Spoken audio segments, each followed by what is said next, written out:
చెప్పేవా చెవిలోన ఒక మాట, పువ్వులతో తుమ్మెద చెప్పే మాట.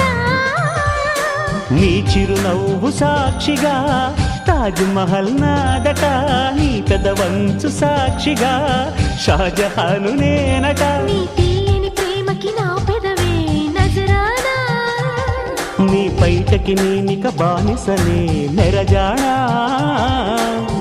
అనంతాల ఆత్మ నీవై చేరుకున్న వేళలో, కోకలు కట్టిన కోయిలా ఓ కమ్మని కౌగిలియవే.